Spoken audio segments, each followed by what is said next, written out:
Hello बच्चों, good morning. चलो बच्चों, आज इस वीडियो में हम एक नया टॉपिक लेकर के आए हैं, angle of contact, cohesive and adhesive force and the rise of liquid in capillary. ठीक है ना। इससे पहले हम एक टॉपिक करा चुके हैं डिस्कस बच्चों आपको सरफेस टेंशन में, work done in stretching of a liquid film. ठीक है ना। अब मैं वहां से आगे की बात कर रहा हूं बच्चों। इस चैप्टर का सबसे सिंपल और इंपॉर्टेंट टॉपिक है, जरा ध्यान से सुने आपको। ठीक है ना। Angle of contact. Angle of contact क्या होता है, ध्यान से सुनना। It is the angle between tangent drawn on liquid surface at point of contact and the solid surface inside the liquid। देखो, it is the angle between tangent drawn on a liquid surface at point of contact and the solid surface inside the liquid। Capillary tube आपने देखी हो अगर, तो मैं एक बात बोलूं बच्चों, कैपिलरी ट्यूब में, कैपिलरी ट्यूब इसको बोलते हैं बच्चों। देखिए ना, कैपिलरी ग्लास की है ये कैपिलरी। आपने देखा हो, थर्मामीटर देखा है? थर्मामीटर नहीं देखा? थर्मामीटर तो देखा होगा मेरे बच्चे।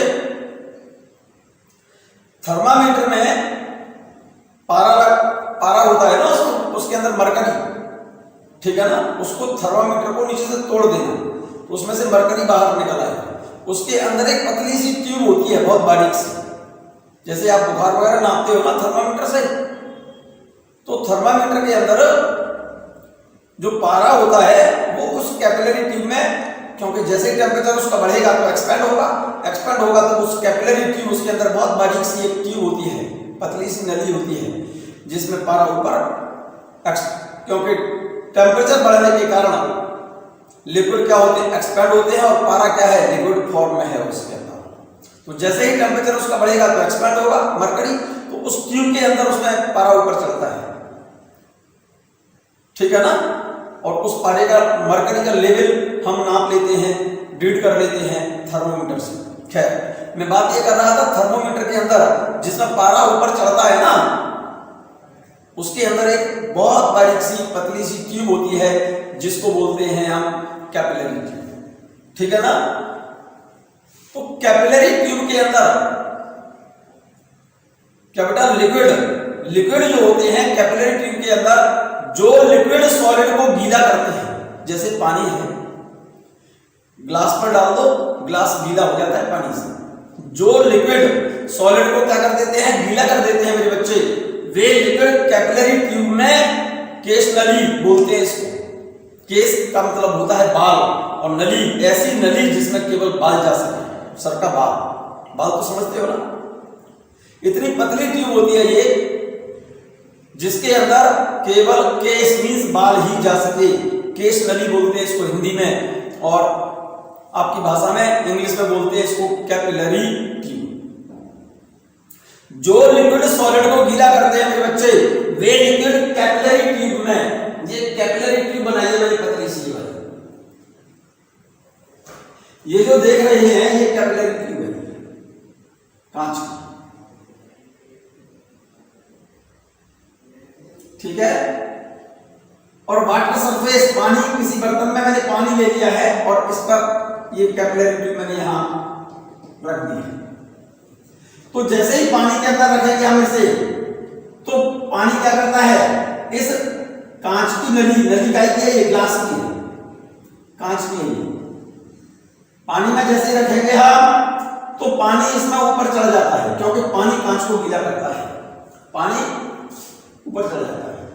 यहां पर ये क्या चीज है, मरकरी, ये ग्लास है। एक्चुअल में मरकरी जो लिक्विड सॉलिड को गीला करते हैं, वे लिक्विड कैपिलरी ट्यूब में ऊपर राइज कर जाते हैं, ऊपर चढ़ जाते हैं। और जो लिक्विड सॉलिड को गीला नहीं करते, जैसे मरकरी कांच को गीला नहीं करता, मरकरी कांच पर डाल दो ग्लास पर, तो मरकरी ग्लास से चिपकता नहीं है। ठीक है ना, मरकरी को ग्लास पर डाल दो, कांच पर डाल दो, तो मरकरी कांच से चिपकेगा नहीं, मरकरी ग्लास को गीला नहीं करता। और जो लिक्विड सॉलिड को गीला नहीं करते वे लिक्विड कैपिलरी ट्यूब में बजाय ऊपर चढ़ने के नीचे उतर जाते हैं। फॉर एग्जांपल जैसे मैं यहां पर अलग से बना के दिखा रहा हूं, देखो ध्यान से सुनना, इसमें मरकरी है और इसमें कांच की नली, जरा गौर से देखना, ये कांच की नली और इसमें ये मरकरी है, ये मरकरी है।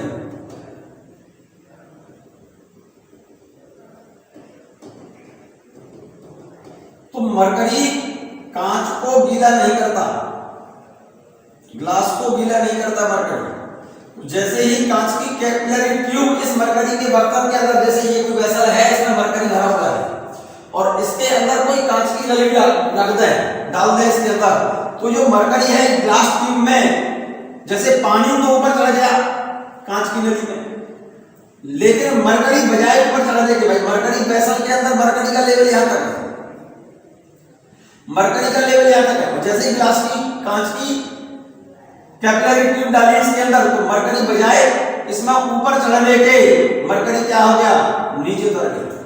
इतनी डेप्थ नीचे चला गया मरकरी, इतनी डेप्थ मरकरी नीचे चला गया।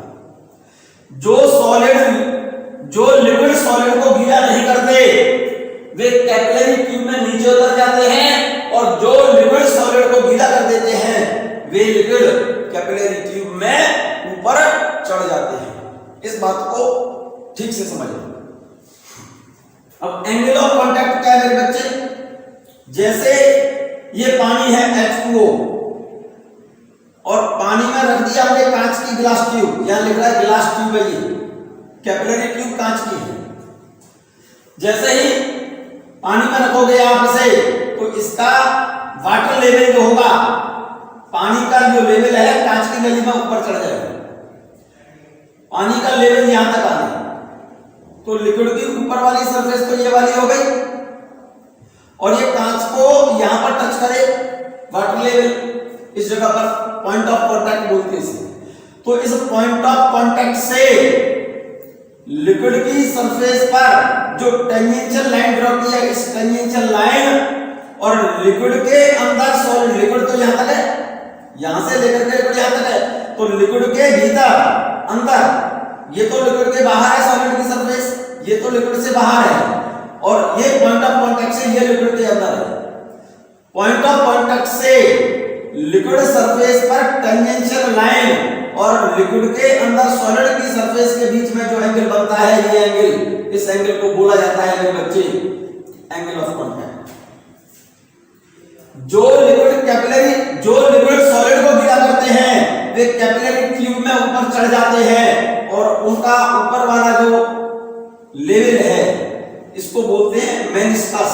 अपर मेनिस्कस कैसी होती है, कॉन्केव शेप में होती है और इनके ये एंगल ऑफ कांटेक्ट जो होगा वो 90 से कम होगा। जो लिक्विड सॉलिड को गीला कर दें वे लिक्विड कैपिलरी ट्यूब में ऊपर चढ़ जाते हैं और उनकी अपर मेनिस्कस जो होगी, ये वाली मेनिस्कस कॉन्केव शेप में होती है, ऐसी शेप में, ठीक है। इनके लिए एंगल ऑफ कांटेक्ट 90 से कम होगा और जो लिक्विड सॉलिड को गीला नहीं करते, जैसे मरकरी कांच को गीला नहीं करता, वे लिक्विड कैपिलरी ट्यूब में नीचे उतर जाते हैं, बजाय ऊपर चढ़ने के नीचे उतर जाएंगे और पॉइंट ऑफ कांटेक्ट से इस लिक्विड की सरफेस पर खींची गई टेंजेंशियल लाइन, ये टेंजेंशियल लाइन और लिक्विड के अंदर सॉलिड की सरफेस, तो लिक्विड के अंदर सरफेस तो ये है और ये लिक्विड से बाहर है। अरे यहां पर लिक्विड थोड़ी है भाई, ये कैपिलरी ट्यूब है, तो इस कैपिलरी ट्यूब, इस ट्यूब का ये वाला हिस्सा इस लिक्विड के भीतर, इस लिक्विड के अंदर है और लिक्विड से बाहर कैपिलरी ट्यूब का ये वाला पार्ट है। पॉइंट ऑफ कांटेक्ट से लिक्विड सरफेस पर ड्रॉ की गई टेंजेंशियल लाइन और लिक्विड के अंदर इस ट्यूब का नीचे वाला हिस्सा, ये वाला हिस्सा, ये टेंजेंशियल लाइन और लिक्विड के अंदर सॉलिड की सरफेस के बीच में जो एंगल बनता है, इस एंगल को बोलते हैं एंगल ऑफ कांटेक्ट। जो लिक्विड सॉलिड को गीला कर देते हैं उनके लिए एंगल ऑफ कांटेक्ट 90 डिग्री से कम, और जो लिक्विड सॉलिड को गीला नहीं करते उनके लिए एंगल ऑफ कांटेक्ट 90 डिग्री से ज्यादा होगा। फिर से समझ लो, जो लिक्विड सॉलिड को गीला करते हैं, जैसे पानी ग्लास को गीला कर देता है, तो पानी कैपिलरी ट्यूब में क्या कर जाएगा, ऊपर चला जाएगा, ऊपर राइज कर जाता है। ऊपर वाली सतह जो होगी है पानी की, अपर मेनिस्कस, कॉन्केव शेप में होगी, इस टाइप की, ये कॉन्केव शेप में होगी, और इसके लिए इनके लिए एंगल ऑफ कांटेक्ट 90 डिग्री से कम होगा। किनकी बात कर रहा हूं मेरे बच्चे, जो लिक्विड सॉलिड को गीला कर देते हैं, जो लिक्विड सॉलिड से चिपक जाते हैं, गीला करते हैं, उनके लिए एडहेसिव फोर्स ज्यादा होता है कोहेसिव फोर्स से। कोहेसिव फोर्स बोलते हैं मेरे बच्चे एक ही सब्सटेंस के मॉलिक्यूल्स के बीच में लगने वाला force of attraction cohesive force कहलाता है, और डिफरेंट सब्सटेंस के मॉलिक्यूल के बीच में लगने वाला force of attraction adhesive force कहलाता है। जैसे पानी और पानी के मॉलिक्यूल के बीच में जो फोर्स लगेगा वो कोहेसिव फोर्स कहलाएगा, कांच और पानी के मॉलिक्यूल के बीच में जो फोर्स लगेगा वो एडहेसिव होगा। और जिन सॉलिड और लिक्विड के लिए मेरे बच्चे एडहेसिव फोर्स ज्यादा होता है, कोहेसिव फोर्स से वे लिक्विड सॉलिड को गीला करेंगे, वे कैपिलरी में ऊपर चढ़ जाएंगे, उनका ऊपर वाला सरफेस, ऊपर वाली सतह अपर मेनिस्कस कॉन्केव होगी, और उनके लिए एंगल ऑफ कांटेक्ट 90 से कम होगा। और जो लिक्विड सॉलिड को गीला नहीं करते उनके लिए कोहेसिव फोर्स ज्यादा होता है एडहेसिव से। जैसे मरकरी ग्लास को गीला नहीं करता, मरकरी ग्लास से चिपकता नहीं है, मरकरी कांच पर डाल दो, ठीक है ना, तो मरकरी कांच से चिपकेगा नहीं, गीला नहीं करेगा कांच। और जो लिक्विड सॉलिड को गीला नहीं करते उनके लिए कोहेसिव फोर्स ज्यादा होता है, किससे मेरे बच्चे, एडहेसिव से। और जिन सॉलिड और लिक्विड के लिए कोहेसिव फोर्स ज्यादा हो मेरे बच्चे एडहेसिव फोर्स से, वे लिक्विड सॉलिड को गीला नहीं करेंगे, वे लिक्विड कैपिलरी ट्यूब में बजाय ऊपर चढ़ने के नीचे उतर जाएगा। ये वाला फिगर ऐसे बना दिया गया, और उनका अपर मेनिस्कस, ऊपर वाली सतह कॉन्वेक्स शेप में होगी, ये शेप कॉन्वेक्स शेप में होगी, ठीक है ना। और इनके लिए एंगल ऑफ कांटेक्ट 90 डिग्री से ज्यादा होगा। जो एंगल ऑफ कांटेक्ट 90 से कम होता है एक्यूट एंगल बोलते हैं, और जो एंगल 90 से ज्यादा होता है उसे ऑब्ट्यूस एंगल बोलते हैं। क्लियर हो गई होगी मेरी बात। तो एंगल ऑफ कांटेक्ट क्या है, सुनो, पॉइंट ऑफ कांटेक्ट का मतलब इस सॉलिड सरफेस को लिक्विड की अपर मेनिस्कस जहां पर कांटेक्ट कर रही है, इस कांटेक्ट पॉइंट से सॉलिड सरफेस पर खींची गई टेंजेंशियल लाइन और लिक्विड के अंदर सॉलिड की सरफेस के बीच में जो एंगल बनेगा उस एंगल को बोलते हैं एंगल ऑफ कांटेक्ट। यही लिखा है, angle between tangent drawn on liquid surface at point of contact and the solid surface inside the liquid is called angle of contact.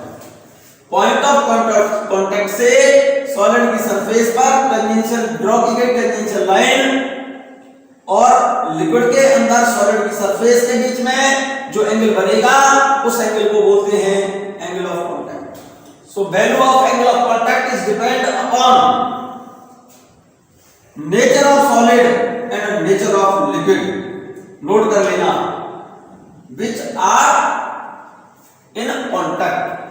Theta की वैल्यू नेचर पर डिपेंड करती है लिक्विड और solid की nature पर। Value of angle of contact is depend upon nature of liquid and solid which are in contact. Theta का मान इस लिक्विड और इस सॉलिड की नेचर पर निर्भर करेगा। ये लिक्विड जिस सॉलिड की कांटेक्ट में है, ये एंगल उस लिक्विड और उस सॉलिड की नेचर पर निर्भर करता है। For pure water and clean glass, for pure water and clean glass, pure water और क्लीन ग्लास के लिए एंगल ऑफ कांटेक्ट मेरे बच्चे वाटर एंड ग्लास क्वेश्चन में लिख करके दे, और एंगल ऑफ कांटेक्ट अगर नहीं दिया आपके लिए, सिंपल सा थीटा की वैल्यू 0 लिख देना बच्चों। वैसे for ordinary water and glass, ordinary water के लिए एंगल ऑफ कांटेक्ट 8 डिग्री होता है बच्चों। कितना मेरे बच्चे? प्योर वाटर और क्लीन ग्लास के लिए, वाटर और ग्लास का ही एंगल ऑफ कांटेक्ट ना दे आपको तो एंगल ऑफ कांटेक्ट की वैल्यू 0 लिखना। एंगल ऑफ कांटेक्ट की वैल्यू कितनी लिखना मेरे बच्चे? 0 लिखिएगा, ठीक है ना। ऑर्डिनरी वाटर एंड ग्लास उसके लिए एंगल ऑफ कांटेक्ट 8 डिग्री याद रखिएगा। For mercury, mercury and glass मतलब ये जो ट्यूब है ना वो कांच की हो और इसमें जो लिक्विड है वो मरकरी हो। मरकरी समझते हो ना, पारा, उसके लिए ये एंगल ऑफ कांटेक्ट मरकरी और ग्लास के लिए मेरे बच्चे 135 डिग्री होता है। ये बात याद रखना, ठीक है। फॉर एजियन वाटर मतलब ये जो ट्यूब है, ये जो ट्यूब देख रहे हैं आप, ये किसकी हो? एजी की। एजी समझते हो ना, सिल्वर को बोलते हैं। और ये इसमें लिक्विड कौन सा हो? पानी हो। तो उसके लिए एंगल ऑफ कांटेक्ट याद रखिएगा 90 डिग्री होता है। एक और important point, for water and paraffin wax, water and paraffin wax, wax जानते हो ना, मोम को कहते हैं। पानी वैक्स को गीला नहीं करता, वैक्स कहते हैं ना मोम को। पानी मोम से चिपकता नहीं है मेरे बच्चे, ये बात जानते होंगे। नहीं जानते हैं तो जान जाइए आप, क्योंकि वाटर और वैक्स के लिए angle of contact greater than 90 होता है। मतलब ये जो ट्यूब है ना, ये किसकी ले? वैक्स की। ये जो ट्यूब है ये तो वैक्स की ले लें, और लिक्विड कौन सा हो? वाटर। तो पानी वैक्स की जो कैपिलरी ट्यूब लेके अगर हम, तो पानी वैक्स की कैपिलरी ट्यूब में ऊपर चढ़ने के बजाय नीचे उतर जाता है, क्योंकि पानी वैक्स को गीला नहीं करता और जो लिक्विड जिन सॉलिड्स को गीला नहीं करते वे लिक्विड उन सॉलिड की कैपिलरी ट्यूब में बजाय ऊपर चढ़ने के क्या करते हैं? नीचे उतर जाते हैं, और उनके लिए एंगल ऑफ कांटेक्ट 90 डिग्री से ज्यादा होता है। क्लियर? बहुत इंपॉर्टेंट पॉइंट बच्चों, most important point. For mercury and lead, मतलब मरकरी एंड लेड मतलब लेड की तो क्या ले? कैपिलरी ट्यूब है। ये जो ट्यूब है ना, ये वाली ट्यूब किसकी ले? लेड की ले। लेड समझते हो ना, पीबी, पीबी जानते हो? लेड शीशा, शीशा वो वाला नहीं, मैं लेड मेटल की बात कर रहा हूं मेरे बच्चे, जिनके लेड बुलेट बनाई जाती है। जो बैलून फोड़ने वाली बुलेट देखी है ना, अरे बलून जो फोड़ते हैं, जो एयर गन देखी हो, तो उसकी छोटी छोटी सी बुलेट आती है, गोलियां आती हैं छोटी छोटी, वो लेड की बनी होती है मेरे बच्चे। क्या की बनी होती है? लेड की, शीशे की। तो लेड मतलब ये कैपिलरी ट्यूब तो लेड की ले लें, और इसके अंदर लिक्विड ले क्या? मरकरी। तो लेड और मरकरी के लिए एंगल ऑफ कांटेक्ट 90 डिग्री से कम होता है। कैपिलरी ट्यूब लेड की ले लें और लिक्विड क्या ले हम उसमें? मरकरी।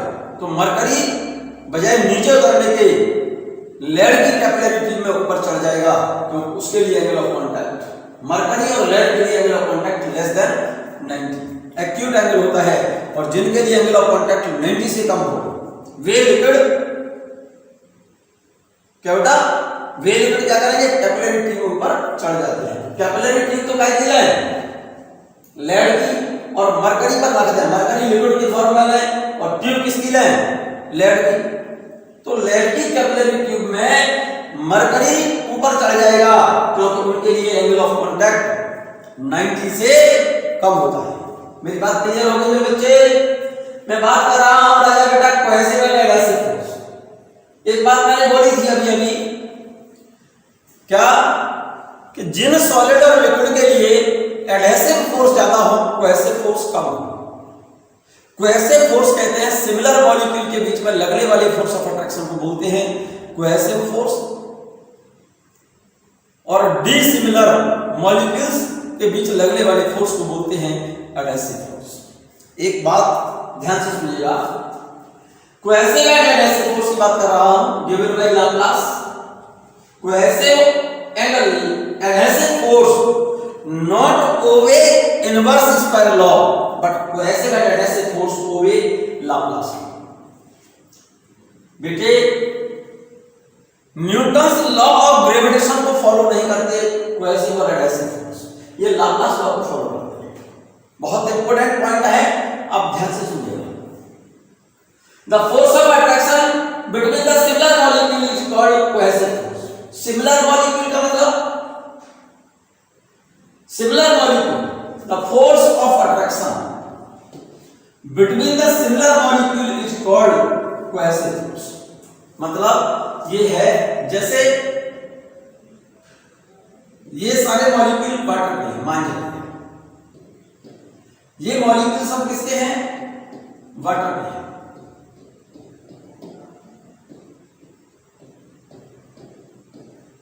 ये सभी मॉलिक्यूल वाटर के हैं, ये वाटर मॉलिक्यूल है, ये भी वाटर मॉलिक्यूल है।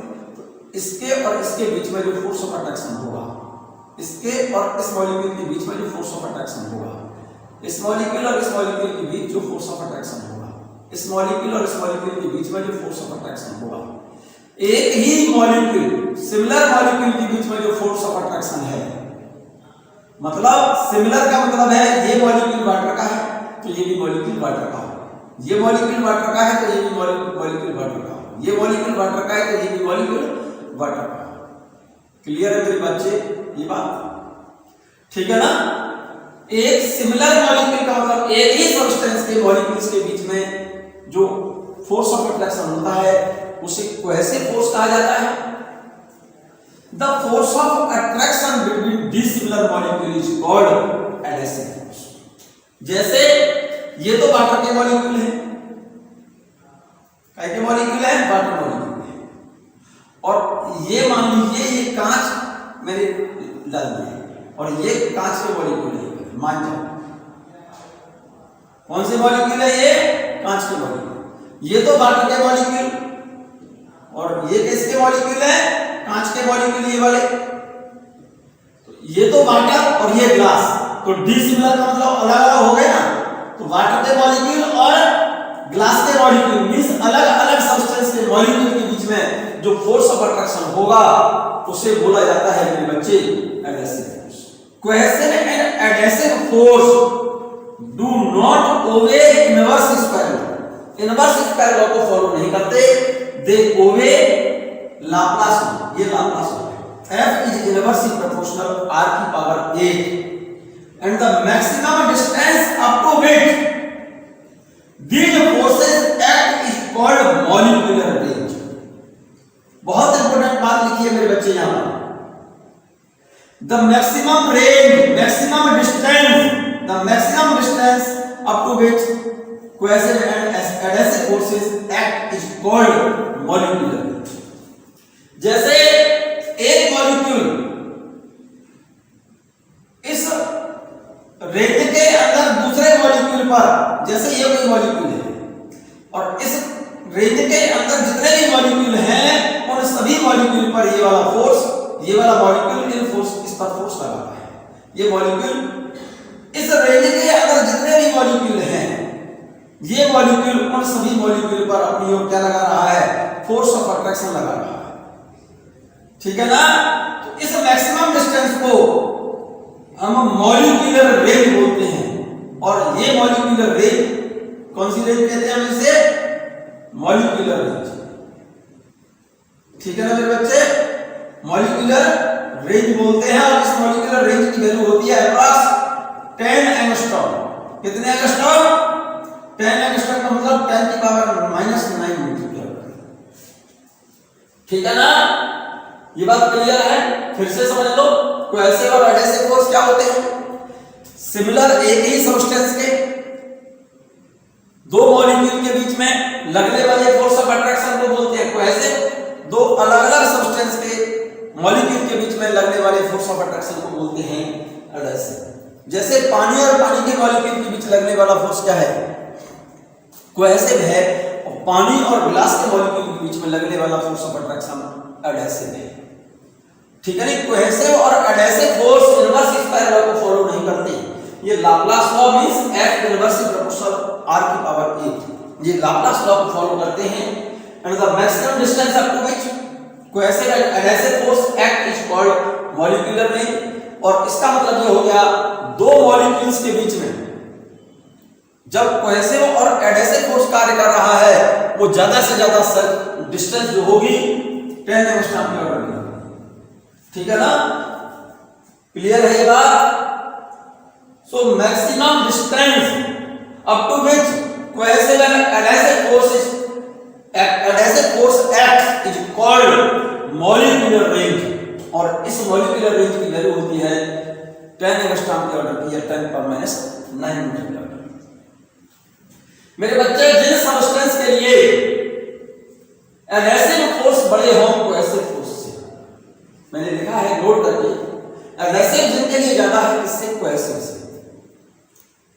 जैसे पानी और ग्लास, पानी तो लिक्विड ले लिया है और ग्लास की हमने कोई कैपिलरी ट्यूब ली, तो पानी कांच को गीला कर देता है। पानी कांच पर डालो तो पानी चिपक जाता है ना कांच से, तो इसका मतलब ग्लास और वाटर के मॉलिक्यूल के बीच में जो फोर्स लग रहा है एडहेसिव जो ज्यादा है पानी और पानी के मॉलिक्यूल के बीच लगने वाले कोहेसिव फोर्स। और जिन सॉलिड और लिक्विड के लिए मेरे बच्चे एडहेसिव ज्यादा हो किससे? कोहेसिव से, कोहेसिव फोर्स से, वे लिक्विड सॉलिड को क्या कर देंगे? गीला कर देंगे। जैसे ग्लास और वाटर इनके लिए एडहेसिव फोर्स ज्यादा होता है किससे? कोहेसिव फोर्स से। Then these liquids wets the solid surface. These liquids wets the solid surface. मतलब वे लिक्विड सॉलिड सरफेस को गीला कर देंगे, वेट्स मींस गीला कर देंगे। And the upper meniscus is concave. जिन सॉलिड और लिक्विड के लिए कोहेसिव फोर्स ज्यादा हो वो एडहेसिव फोर्स ज्यादा हो किससे? कोहेसिव फोर्स से। जैसे ग्लास और वाटर, जैसे पानी ले लें हम किसी बर्तन में, जैसे कोई वेसल है, इसमें हमने क्या भर दिया है? पानी, वाटर। ध्यान से सुनना मेरे बच्चे। और कैपिलरी ट्यूब ले लें काय की? कांच की। तो वे लिक्विड क्या करेंगे इस कैपिलरी ट्यूब में, क्योंकि पानी कांच से चिपक जाता है, ये ग्लास की ट्यूब है, ठीक है? वे लिक्विड कैपिलरी ट्यूब में क्या करेंगे? ऊपर चढ़ जाते हैं, और अपर मेनिस्कस कहते हैं ऊपर वाली सतह कैसी होगी? कॉन्केव होगी। वे लिक्विड कैपिलरी ट्यूब में ऊपर राइज कर जाते हैं, ऊपर चढ़ गए। एंगल ऑफ कांटेक्ट इनके लिए, ये जो एंगल ऑफ कांटेक्ट है लिक्विड की सरफेस पर पॉइंट ऑफ कांटेक्ट से खींची गई टेंजेंशियल लाइन और लिक्विड के अंदर सॉलिड की सरफेस के बीच में जो एंगल बनेगा एंगल ऑफ कांटेक्ट कहलाता है। ऊपर वाली सतह अपर मेनिस्कस कैसी होगी? कॉन्केव होगी। These liquids wet the solid surface, the upper meniscus is concave। ऊपर वाली जो मेनिस्कस है ये वाली सतह कॉन्केव से होती है। These liquids rises up in capillary tube। ये लिक्विड कैपिलरी ट्यूब में ऊपर चढ़ जाते हैं। Fourth point, their angle of contact is acute, means less than 90। इनके लिए angle of contact less than 90 होता है बच्चों। क्लियर है ये बात? ये बात क्लियर है कि नहीं है? क्लियर? ठीक है मेरे बच्चे, देखो जरा गौर से। कैपिलरी ट्यूब देखिए मेरे बच्चे, नहीं देखिए तो मैं दिखा रहा हूं। देखो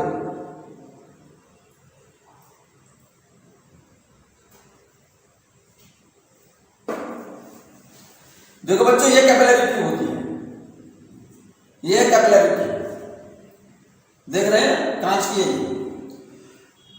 मैंने एक्चुअल में इस बर्तन में पानी भर रखा है, इसमें थोड़ा सा मैंने लाल रंग घोल दिया है जिससे आपको इसका लेवल दिखाई दे। जरा गौर से देखो, इसमें पानी है ग्लास में, क्या है? इसमें पानी है मेरे बच्चे ग्लास में, और ये कैपिलरी ट्यूब। कैपिलरी ट्यूब को ध्यान से सुनो, देखना, पानी पर रखते हैं तो पानी ऊपर राइज कर जाता है। देखो चढ़ता हुआ दिख रहा होगा, नहीं दिखा? चलो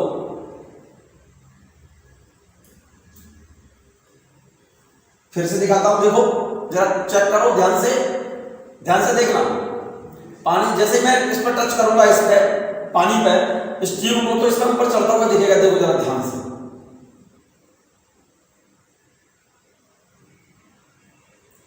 दिख गया ना वाटर लेवल? नहीं दिखा? कैपिलरी ट्यूब में पानी ऊपर चढ़ जाता है। कांच की कैपिलरी ट्यूब लिया मैंने और इस बर्तन में क्या लिया? पानी। तो देखो पानी क्या करेगा? कांच की कैपिलरी ट्यूब में ऊपर चढ़ जाता है। जो लिक्विड सॉलिड को गीला करते हैं, जरा देख लो गौर से, ये लेवल आपको दिखाई दे रहा होगा यहाँ पर। तो एक्चुअल में जो ऊपर दिखाई दे रहा है ना लेवल, यहाँ पर ये पानी इस कैपिलरी ट्यूब के अंदर ऊपर चढ़ा हुआ है, ऊपर चढ़ा हुआ है। तो ये जो पानी होगा ना, इस कैपिलरी ट्यूब को तो चारों तरफ से भाई चारों तरफ से टच कर रहा होगा ना, नहीं टच करेगा? तो यहाँ पर इस इधर की तरफ मैंने एक पॉइंट ऑफ कांटेक्ट लिया है।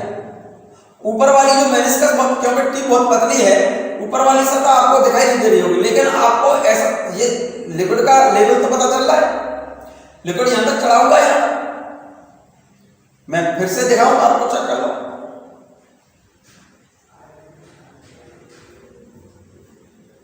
देखो चढ़ता दिखेगा आपको, दिख रहा है ना? दिख रहा है ना मेरे बच्चे? लिक्विड का लेवल, जो लिक्विड सॉलिड को गीला करते हैं वे लिक्विड कैपिलरी ट्यूब में ऊपर चढ़ जाते हैं। और ऊपर वाली सतह अपर मेनिस्कस कैसी होती है? कॉनकेव होती है। अपर मेनिस्कस किसको बोल रहे हो आप? मैं यहां पर शो कर रहा हूं, देखो जरा। जैसे क्या वाटर तो लिक्विड ले लिया और कैपिलरी ट्यूब ले ली मैंने, क्या की? कांच की, ग्लास की। और वो कैपिलरी ट्यूब में देखो, ये मैंने दिखाया है आपको, ये कैपिलरी ट्यूब ये है, इसमें पानी की सतह, आपको इसमें से बाहर इसको निकालता हूं, देखिए जरा गौर से देखना, इसमें ऊपर चढ़ता देखिएगा, दिख रहा है ना ये? बिल्कुल क्लियर।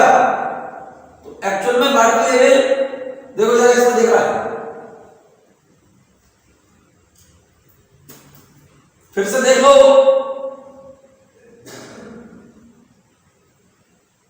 देखिए ना वाटर लेवल? तो ये जो वाटर लेवल है, अपर मेनिस्कस किसको बोलते हैं? देखो मेरे बच्चे, ये वाली अपर मेनिस्कस, ऊपर वाली सतह, ये वाली सतह।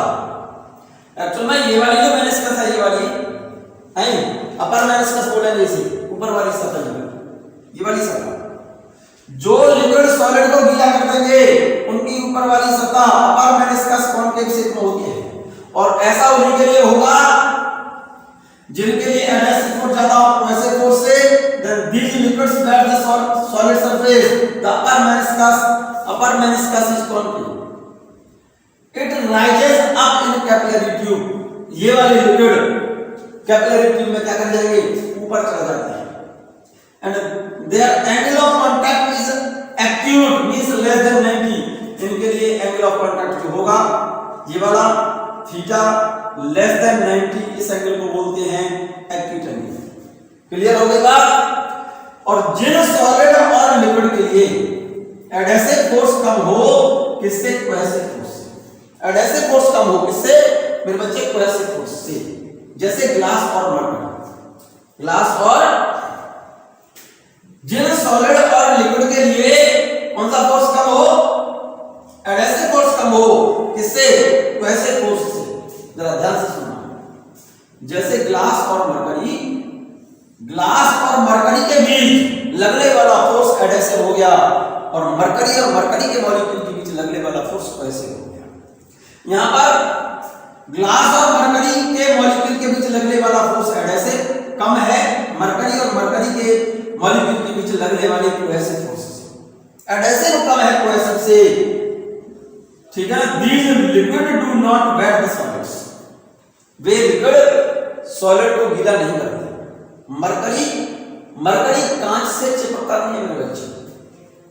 And the upper meniscus is convex, it go down in capillary tube and their angle of contact is obtuse, means greater than 90। मतलब गौर से समझिए जरा मेरी बात को। जैसे ये कोई बर्तन है और इसके अंदर ये कोई कैपिलरी ट्यूब है मेरे बच्चे, इसमें मरकरी का लेवल देखो यहां पर है,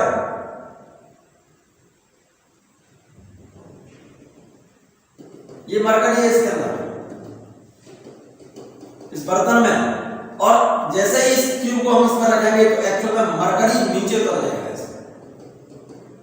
मरकरी बजाय ऊपर चढ़ने के नीचे उतरेगा। जैसे लेवल इसका यहां से यहां तक पहुंच के नीचे उतर जाएगा। और पॉइंट ऑफ कांटेक्ट से लिक्विड सरफेस पर टेंजेंशियल लाइन और सॉलिड के अंदर लिक्विड के अंदर सॉलिड की सरफेस के बीच में जो एंगल है, एंगल ऑफ कांटेक्ट है, अपर मेनिस्कस कॉन्वेक्स है।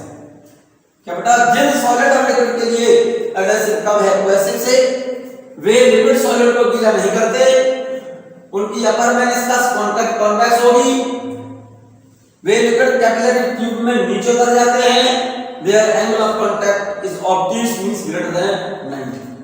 मैं बात कर रहा हूं राजा बेटा rise of liquid in capillary. किसकी बात कर रहा हूं मेरे बच्चे? Rise of liquid in capillary. ध्यान से सुनिएगा, बस सिंपल सी बात बोल रहा हूं। Due to surface tension of liquid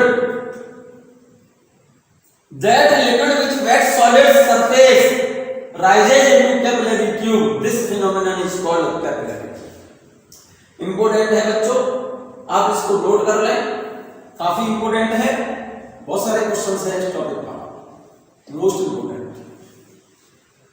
rise of liquid in capillary, note करिएगा इस बात को।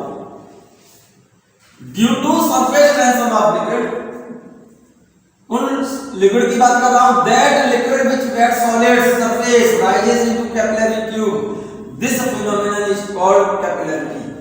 जो लिक्विड सॉलिड को गीला करते हैं वे लिक्विड कैपिलरी ट्यूब में ऊपर राइज कर जाते हैं, चढ़ जाते हैं, इस फिनोमेना को कैपिलरी बोलते हैं। किसके कारण? Due to surface tension of liquid. जैसे यहां पर देख लें, ये कोई कैपिलरी ट्यूब है, चेक कर लिया आपने, देख लो ये वाली ट्यूब। और किसी बर्तन के अंदर मान लो ये कोई वेसल ले लो और जिसमें ये लिक्विड क्या है, पानी मान जाओ, ठीक है ना। तो पानी का ले लो तो यहां पर है और कैपिलरी ट्यूब में पानी यहां तक चला गया, तो कितना हाइट राइज कर गया पानी, यहां से लेकर के यहां तक राइज कर गया। और मान लो ये जितनी हाइट तक पानी इसमें चढ़ा गया है वो हाइट मान लो h है। ध्यान से सुनना मेरी बात। आर इसमें क्या दिया, रेडियस ऑफ द ट्यूब, इस ट्यूब की रेडियस है, इस वाली ट्यूब की रेडियस है मेरे बच्चे। H height up to which water rises, जिस हाइट तक पानी चढ़ गया है वो हाइट है। D density of this liquid and theta is angle of contact and T is surface tension. ये जो टी है ना, सरफेस टेंशन है टी। मैंने मेरे बच्चे पॉइंट ऑफ कांटेक्ट से लिक्विड की सरफेस पर खींची गई टेंजेंशियल लाइन और लिक्विड के अंदर सॉलिड की सरफेस के बीच में जो एंगल बनता है, एंगल ऑफ कांटेक्ट है, सरफेस टेंशन की डायरेक्शन टेंजेंशियल टू सरफेस होती है। सरफेस टेंशन की डायरेक्शन लिक्विड सरफेस के टेंजेंशियली होती है। ये पॉइंट पढ़ चुके हैं आप।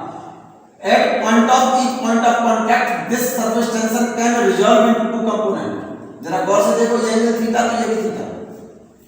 इस टी के दो कंपोनेंट कर दो, एक तो कंपोनेंट टी कॉस, एक कंपोनेंट टी साइन। ऐसे ही यहाँ पर टी कॉस, ये टी साइन। जरा गौर से देखना, horizontal component T sine theta cancel out T चला, क्योंकि दो पॉइंट ऑफ कांटेक्ट नहीं होंगे इसके। एक पॉइंट यहाँ पर है तो इसका अपोजिट यहाँ होगा। जैसे ये ट्यूब है तो इसका पॉइंट ऑफ कांटेक्ट एक इधर है तो एक इधर है, तो ये वाले दोनों कैंसिल हो जाएंगे। तो केवल दो ही पॉइंट थोड़ी लेंगे हम यहाँ पर। ये तो ट्यूब कैसी है, सर्कुलर है, अरे सिलेंड्रिकल ट्यूब है तो क्रॉस सेक्शन तो इसका जो होगा सर्कुलर होगा ना। तो पॉइंट ऑफ कांटेक्ट इधर लिया है तो एक इधर लिया है। अरे भाई, एक पॉइंट ऑफ कांटेक्ट आपने इधर ले लिया, एक इधर ले लिया, तो यहाँ पर सरफेस टेंशन के दो कंपोनेंट होंगे, एक तो टी कॉस ऊपर और ये टी साइन। तो हर एक पॉइंट ऑफ कांटेक्ट पर सरफेस टेंशन के दो कंपोनेंट होंगे, टी कॉस तो होगा ऊपर की तरफ और टी साइन होगा हॉरिजॉन्टल। तो ये हॉरिजॉन्टल कंपोनेंट ये जितने भी हैं वो सब क्या हो जाएंगे, कैंसिल आउट। तो ऊपर की ओर कौन सा फोर्स लग रहा है, एक पॉइंट ऑफ कांटेक्ट पर एक फोर्स लग रहा है टी कॉस थीटा। तो पॉइंट ऑफ कांटेक्ट एक थोड़ी होगा, ये तो पूरी पेरीमीटर पर होगा। तो टोटल अपवर्ड डायरेक्शन का फोर्स क्या है, surface tension into perimeter which are in contact in liquid। Solid की वो वाली पेरीमीटर लेंगे जो लिक्विड के कांटेक्ट में है। पेरीमीटर तो कैसी होगी इसकी, सर्कुलर। क्लियर है ये बात? यहां तक बात क्लियर है? जरा गौर से देखो यहां पर, at each point of contact, हर एक पॉइंट ऑफ कांटेक्ट पर surface tension T resolve into two components. Vertical component T cos, figure देख लो ठीक से, हॉरिजॉन्टल कंपोनेंट T sin ये वाला। क्लियर है ये बात? फिगर बना लीजिए। Horizontal component T sin theta, ये T sin थीटा क्या होंगे, एक दूसरे से कैंसिल आउट होंगे। Horizontal component being equal and opposite, जरा गौर से देखो हॉरिजॉन्टल कंपोनेंट कौन से, T sin, ये T sin, ये T sin। Horizontal component being equal and opposite, they are cancel out to each other और न्यूट्रलाइज टू ईच अदर, ये बात है। Due to vertical components T cos theta, liquid rises into capillary. इस vertical component के कारण ही, in vertical components के कारण ही, जरा गौर से समझना मेरी बात को भाई, हॉरिजॉन्टल कंपोनेंट ये तो कैंसिल हो गए, तो केवल हॉरिजॉन्टल कंपोनेंट इसी जगह पर थोड़ी होंगे, क्योंकि अपर मेनिस्कस तो ऐसी होगी ना, ये मेनिस्कस तो इस तरह की होगी, तो मैं यहां पर अपर मेनिस्कस को ऐसे बनाऊंगा, तो ये वाले दो पॉइंट होंगे, तो ये तो दोनों कैंसिल हो गए, ऐसे ही ये वाले कैंसिल हो जाएंगे, ऐसे ही ये वाले कैंसिल हो जाएंगे, तो ये तो सब कैंसिल हो गए होंगे एक दूसरे से। ठीक है क्या नहीं? ऐसे समझ लो, ये वाले कंपोनेंट तो कैंसिल हो गए होंगे हॉरिजॉन्टल वाले। तो जैसे अपर मेनिस्कस तो सर्कुलर होगी ना, तो हॉरिजॉन्टल कंपोनेंट तो कौन से होंगे, हॉरिजॉन्टल कंपोनेंट ये वाले कैंसिल, ये कैंसिल, ये कैंसिल, ये कैंसिल, ये कैंसिल, तो अपर मेनिस्कस पर तो ऐसे ही दिखाएंगे ना, तो ये हॉरिजॉन्टल कंपोनेंट तो कैंसिल हो गए, तो वर्टिकल कंपोनेंट कौन से रहेगा, एक पॉइंट ऑफ कांटेक्ट पर वर्टिकल कंपोनेंट कौन सा है, T cos थीटा, तो केवल एक ही पॉइंट ऑफ कांटेक्ट थोड़ी होगा यहां पर, क्योंकि अपर मेनिस्कस सर्कुलर इस टाइप की है। इस मेनिस्कस को मैं यहां पर बनाऊंगा ऐसे, तो यहां पर ये हॉरिजॉन्टल वाले तो कैंसिल हो गए, तो कौन से वाले बचे, ये वाले कंपोनेंट बचे, ये सभी कंपोनेंट बचे, ये तो पूरी मेनिस्कस पर। अरे भाई इस अपर मेनिस्कस पे पूरी पेरीमीटर पर बचेंगे ना, एक पॉइंट पर कितना है upward direction of force T cos theta, और ये पेरीमीटर कितनी है टोटल, ये जो पेरीमीटर है ना पूरी, ये पेरीमीटर कितनी है, पेरीमीटर यहां पर कितनी है 2 पाई r, तो टोटल अपवर्ड फोर्स कितना है, एक पॉइंट पर, एक कांटेक्ट पॉइंट पर कितना है upward force T cos theta, और इस पूरे लिक्विड सरफेस के ऊपर वाले सरफेस की पेरीमीटर कितनी है 2 पाई r, तो अपवर्ड डायरेक्शन में टोटल फोर्स कितना होगा T cos theta into 2 pi r, और इन अपवर्ड सरफेस टेंशन के कारण अपवर्ड जो फोर्सेज हैं, इन अपवर्ड फोर्सेज के कारण ही कैपिलरी ट्यूब में लिक्विड ऊपर चढ़ जाता है। और ये कब तक ऊपर चढ़ेगी मेरे बच्चे, जब तक ये अपवर्ड फोर्स ये वाले जो फोर्स है टोटल मिलाकर के कितना T cos theta into 2 pi r, जैसे ही इस लिक्विड कॉलम की, इसके अंदर जो लिक्विड चढ़ा हुआ है ना इतना, इस लिक्विड कॉलम के जैसे ही भाई इस वाले सरफेस पर जितने फोर्स ऊपर की ओर लग रहे हैं, जैसे ही ये फोर्स इस लिक्विड कॉलम के वेट के बराबर हुआ, तुरंत लिक्विड का ऊपर चलाना बंद, जहां तक लिक्विड चला गया है वहीं पर क्या रहेगा, इक्विलिब्रियम पोजीशन में वहीं पर रुक जाएगा। क्लियर? फिर से समझो मेरी बात को, फिर से मेरी बात को समझो। यहां पर क्या किया है आपने, eight each point of contact, eight each point of contact T can resolve into two components, vertical component T cos और horizontal component T sin. Horizontal component being equal and opposite, they are neutralized to each other due to vertical components. Due to these vertical components, liquid rises into capillary. ठीक है नहीं? Unless total upward force due to surface tension is equal to total downward force. Total downward force कितना होगा मेरे बच्चे? upward force कितना है due to surface tension, total upward force due to surface tension. एक पॉइंट ऑफ कांटेक्ट पर कितना है ऊपर की तरफ फोर्स T cos थीटा, और ये पॉइंट ऑफ कांटेक्ट केवल एक नहीं होगा क्योंकि अपर मेनिस्कस ये वाली, तो इसकी इनटू पेरीमीटर, एक पॉइंट ऑफ कांटेक्ट पर ऊपर की ओर लगने वाला फोर्स t cos थीटा और इनटू इसकी ये पूरी पेरीमीटर, तभी तो इस पूरी पेरीमीटर पर ये तो फोर्स लग रहा होगा ना ऊपर की तरफ। एक पॉइंट पर तो t cos थीटा है और टोटल पेरीमीटर कितनी है ऊपर वाले सरफेस की 2 पाई, ठीक है ना। और जैसे ही ये वाला फोर्स अपवर्ड फोर्स डाउनवर्ड इस लिक्विड कॉलम के वेट के बराबर होगा, इस लिक्विड कॉलम के वेट के बराबर जैसे होगा तुरंत ही लिक्विड का चलना बंद हो जाएगा। Total upward force due to surface tension equal to total downward force. Upward force कितना है, एक पॉइंट पर पॉइंट ऑफ कांटेक्ट पर अपवर्ड फोर्स कितना है, t cos theta into 2 pi r equal to weight of liquid column, ठीक है ना। t cos theta into 2 pi r weight of liquid column, मैंने इस लिक्विड कॉलम का वेट मैंने mg मान लिया है, क्या है mg। ये पॉइंट को जरा गौर से नोट करो। यहां पर mass of liquid in this column m is directly proportional to radius. ये क्वेश्चन प्रॉब्लम है, more is the radius more is the mass of liquid column and vice versa. Clear, ये बात क्लियर है मेरे बच्चे। तो यहां पर जरा गौर से देखिएगा, t cos theta into 2 pi r, m की जगह पर क्या लिखूंगा, m किसका मास है, इस लिक्विड कॉलम का मास है, इस लिक्विड कॉलम को इतने वाले हिस्से को, इस वाले हिस्से को, इसके अंदर जो लिक्विड भरा हुआ है ना उसका मास है। मास इक्वल टू क्या होता है, वॉल्यूम इनटू डेंसिटी। तो इसका वॉल्यूम क्या होगा मेरे बच्चे, इस वाले हिस्से का मास की जगह पर एरिया इनटू हाइट, ये तो लिख दिया वॉल्यूम।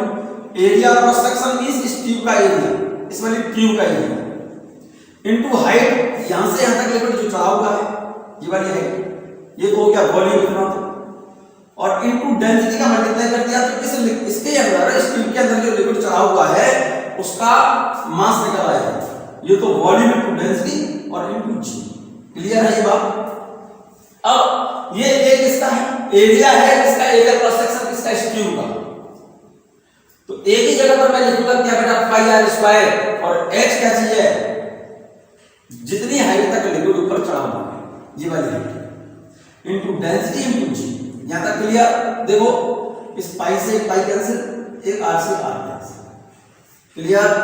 सरफेस टेंशन निकालना है मुझे, टी निकाला है, टी बराबर R H D G, R H D G cos theta ये रहा, 2 ये रहा, 2 cos थीटा को नीचे ले आए। क्लियर है ये बात। ये पॉइंट आप नोट कर लें बच्चों, डेरिवेशन बहुत सिंपल सा है, ठीक है, समझ आ गया होगा। For pure water and clean glass, question में कुछ नहीं बोलता, अगर ग्लास और वाटर बोलता है तो आपको लिख देना है एंगल ऑफ कांटेक्ट कितना, 0। तो यहां पर cos 0, cos में 0 डिग्री की वैल्यू कौन होती है, तो सरफेस टेंशन वाटर और ग्लास के लिए रिलेशन आ गया T बराबर R H D G upon. ये फॉर्मूला मेरे बच्चे तभी लगेगा, जरा गौर से देखना मेरी बात को, सुनना जरा ध्यान से। Total upward force due to surface tension equal to total downward force. यहां पर एक सरफेस फ्री, मतलब इस इधर की तरफ ए आ गया और इधर लिक्विड है, नीचे तो लिक्विड है ना, केवल एक सरफेस फ्री है, तब लिक्विड कॉलम की हाइट h है, ठीक है ना। अगर बोथ साइड एयर होती, इधर भी एयर और इधर भी एयर, तो ये हाइट जो होती ना, h की जगह पर हम h ना लिख करके 2h लिखते हैं, वो हम डिस्कस करेंगे आगे बच्चों। क्लियर है। यहां से आगे चलिए जरा गौर से देखो। For pure water and clean glass angle of contact 0 है, तो सरफेस टेंशन के लिए रिलेशन आ गया T r h dg upon 2। Clear. जरा गौर से देखो, T सरफेस टेंशन है लिक्विड का, ड्यू डेंसिटी G कांस्टेंट और 2 कांस्टेंट है, then H into R equal to constant और H is inversely proportional R और H1 R1 बराबर H2 R2 and M is a directly proportional R। H is inversely proportional R, H is inversely proportional R। More is the radius, less is the height, less is the radius, more is the height। मतलब capillary tube जितनी पतली होगी उसमें liquid उतनी ज्यादा height तक चढ़ेगा, simple सी बात है। So H1 R1 is equal to H2 R2, radius ज्यादा होगी तो हाइट कम होगी, रेडियस कम होगी तो हाइट ज्यादा होगी, जूलिन लॉ है। But mass of liquid column is a direct proportional to radius. दोनों पॉइंट ध्यान रखना, क्वेश्चन प्रॉब्लम है। H is inversely proportional R, so curve between H and R inversely proportional है, rectangular है। If the diameter of the tube is doubled, then height up to which water rises is half, but the mass of water which rises into tube is doubled. Clear हो गया? Diameter को अगर diameter double कर दे, radius double, then height आधी हो जाएगी और मास क्या हो जाएगा? डबल हो जाएगा। क्लियर है? H is inversely proportional R, more is the radius, less is the height, less is the radius, more is the height। बहुत इंपॉर्टेंट पॉइंट लिखा है मेरे बच्चा, यहाँ पर बहुत काम की चीज लिखी है, आप जरा गौर से देखें इस पॉइंट को, बहुत इंपॉर्टेंट पॉइंट लिखा है, गजब का पॉइंट लिखा है, ध्यान से सुनिए। आपने लिखा है H is inversely proportional R, radius है मेनिस्कस की, H into R equal to constant, that is H1 R1 बराबर H square. If the tube is cut or is of less height, अगर हम किसी ट्यूब को काट दें, कैपिलरी ट्यूब, और या फिर उसकी हाइट कम हो, no water will flow out from the tube, मतलब ट्यूब में से लिक्विड पानी बाहर नहीं आएगा, but the water will rises to the top of tube and spread there due to, so क्या बेटा, spread there to increase radius in such a way that H into R is remain fixed। बहुत important point है, फिर से समझिए इस बात को। ये जूलिन लॉ है, H is inversely proportional R, H into R equal to constant, it means H1 R1 equal to H square। less is the height, more is the radius of meniscus। Height को अगर हम किसी tube को हम कम height से यहां से cut कर दें तो क्या होगा? इस ट्यूब को मैंने यहां से कट कर दिया, तो ऐसा नहीं है कि ट्यूब के बाहर वाला ये वाला जो हिस्सा है उसका पानी लिक्विड बाहर आ जाएगा, इस ट्यूब में से बाहर नहीं आएगा। इस तरह से वाटर लेवल इस तरह से एडजस्ट होगा, जैसे मान लो ट्यूब को मैंने यहां से कट कर दिया, H कम हो गया ना, H यहां पर कम हो गया, H कम हो गया, ऊपर वाली जो मेनिस्कस है ना, ये वाली मेनिस्कस, H कम हो गया तो इस मेनिस्कस की रेडियस बढ़ गई, H को और कम कर दिया मैंने, तो अपर मेनिस्कस की रेडियस इस तरह से एडजस्ट होगी कि H जिस रेशियो में H कम करोगे, ये रेडियस अपर मेनिस्कस की रेडियस उसी रेशियो में क्या कर जाएगी? बढ़ जाएगी। लेकिन इस ट्यूब में से लिक्विड बाहर नहीं आता। सिंपल सी बात, फिर से समझ लो क्यों? क्योंकि H into R equal to क्या रहना है? कांस्टेंट रहना है। अगर हाइट को कम कर दिया जाए या ट्यूब को हम काट दें, तो इसके ऊपर वाला जो लिक्विड है ना, इस ट्यूब से बाहर नहीं निकलता। अपर मेनिस्कस इस तरह से एडजस्ट होगी कि पहले हाइट ज्यादा है, जरा गौर से देख लो, इसमें हाइट ज्यादा है, तो ऊपर वाली मेनिस्कस को जरा फिर से ध्यान से देखो, इसमें हाइट ज्यादा है राजा बेटा, इसमें तो यहां पर हाइट ज्यादा है, तो ये जो मेनिस्कस है ना, ये वाली ऊपर वाली, इसकी रेडियस कम है, इसका मतलब इसमें एंगल ऑफ कांटेक्ट कम है। हाइट को मैंने क्या कर दिया? इसमें हाइट ज्यादा है, इसमें हाइट कम है, या तो ट्यूब को हमने काट दिया तो लिक्विड ऊपर कहां तक? लिक्विड इस ट्यूब की ऊपर वाली सतह तक राइज कर जाएगा, लेकिन लिक्विड इसमें से बाहर नहीं निकलता। और H को अगर आपने कम कर दिया तो अपर मेनिस्कस की रेडियस, H कम कर दिया तो रेडियस बढ़ गई। देखो इसकी रेडियस कम, H इसका यहां पर H कम कर दिया, इसकी रेडियस, इस वाले मेनिस्कस की रेडियस कम है, इस मेनिस्कस की रेडियस ज्यादा है। इट मींस ये जो मेनिस्कस है ना, ये वाली, इसकी रेडियस कम है, इसकी रेडियस ज्यादा होगी, तो ये जो मेनिस्कस है स्प्रेड हो गई, ऐसे फैल गई। भाई इसमें हाइट ज्यादा है तो रेडियस कम है, इसमें हाइट कम है तो रेडियस ज्यादा है, इसका अपर मेनिस्कस क्या हो गई? स्प्रेड हो गई, ऐसे फैल गई। स्प्रेड होने का मतलब upper meniscus spread means angle of contact increase. H को घटा दिया, मेनिस्कस की रेडियस बढ़ेगी, एंगल ऑफ कांटेक्ट बढ़ेगा, मींस मेनिस्कस क्या हो जाएगी, पर मेनिस्कस स्प्रेड हो जाएगी जैसे। लेकिन इस ट्यूब से लिक्विड बाहर नहीं निकलता, यही बात लिखी है। If the tube is cut और is of less height, no water will flow, उसमें से पानी बाहर नहीं निकलता। The water will rise to the top of the tube and spread there to increase R in such a way that H into R equal constant. Clear? इस तरह से spread होगी अपर मेनिस्कस, जिससे H और R का product क्या रहे, same रहे। H को जैसे जैसे कम करते जाओगे, R उसी रेशियो में, रेसिप्रोकल रेशियो में, इनवर्स प्रोपोर्शनल में बढ़ती जाएगी। और जैसे ही R बढ़ेगा अपर मेनिस्कस स्प्रेड होगी, एंगल ऑफ कांटेक्ट बढ़ जाएगा। क्लियर? अगला पॉइंट देखिएगा, बहुत इंपॉर्टेंट सा, सिंपल सा और इंपॉर्टेंट सा पॉइंट है, बहुत सिंपल है और इंपॉर्टेंट पॉइंट, ध्यान से देखिए। अगर हम किसी कैपिलरी ट्यूब को वर्टिकल से थीटा एंगल से झुका दें, अगर किसी कैपिलरी ट्यूब को, ये कैपिलरी ट्यूब है, इनिशियली ये वर्टिकल है, तो इसमें वर्टिकल हाइट लिक्विड की कितनी है मेरे बच्चे, ये क्वेश्चन प्रॉब्लम है हमारी। इस लिक्विड कॉलम की वर्टिकल हाइट h। अगर इस ट्यूब को हम वर्टिकल से थीटा एंगल से झुका दें, ऐसे टिल्ट करा दें इसे थीटा एंगल से, वर्टिकल से कितने एंगल से झुका दिया, थीटा एंगल से।